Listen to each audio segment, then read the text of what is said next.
Shalom sahabat yang baik hati, salam sehat selalu bagi kita semuanya. Marilah kita bersatu di dalam doa. Kasih karunia dan damai sejahtera dari Allah Bapa dan dari anaknya Tuhan Yesus Kristus kiranya menyertai kamu sekalian. Amin. Firman Tuhan bagi kita pada hari ini tertulis dalam Roma 11 ayat 29.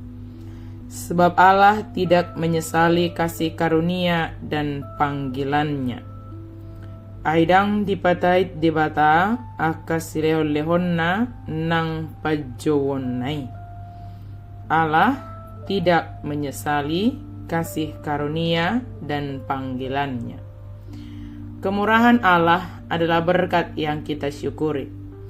Bersyukur atas kemurahan Tuhan menerima kita karena belas kasih-Nya.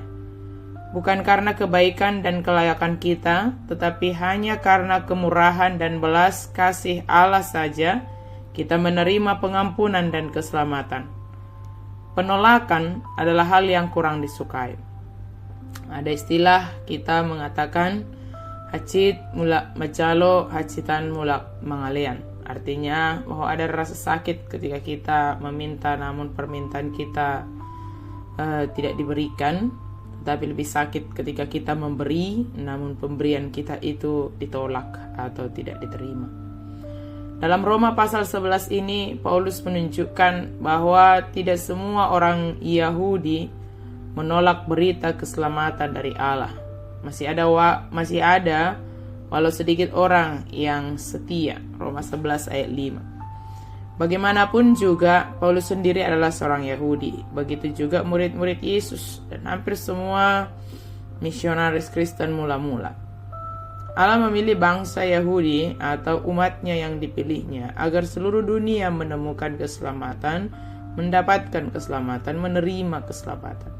Tetapi ini bukan berarti bahwa seluruh bangsa Yahudi akan diselamatkan. Hanya orang-orang yang setia kepada Allah, yang setia kepada Allah, yang dianggap sebagai orang Yahudi sejati dan akan menerima keselamatan. Yahudi akan diselamatkan. Hanya orang-orang yang setia kepada Allah yang akan diselamatkan. Kita diselamatkan melalui iman kepada Kristus, bukan karena kita adalah bagian dari suatu bangsa, agama, atau keluarga, tetapi kepada siapa atau pada apakah kita bergantung untuk memperoleh keselamatan itu, yaitu Yesus Kristus. Apakah menurut kita lebih mudah bagi Allah untuk mengasihi kita apabila kita baik? Apakah kita secara diam-diam mengira bahwa Allah memilih kita karena kita patut dipilih? Apakah kita menganggap perilaku sebagian orang begitu buruk sehingga Allah tidak mungkin bisa menyelamatkan mereka? Jika kita pernah berpikiran seperti itu, kita tidak sepenuhnya memahami bahwa keselamatan adalah oleh anugerah, suatu pemberian yang diberikan oleh Tuhan.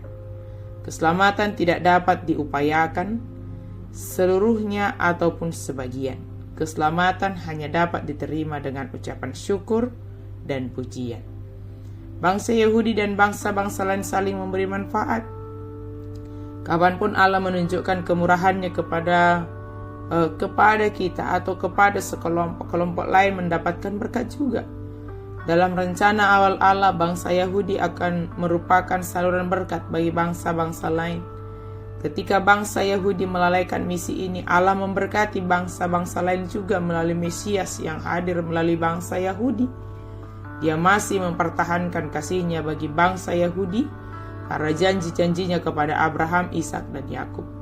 Hak istimewa dan undangan dari Allah yang diberikan kepada Israel tidak akan pernah ditarik kembali.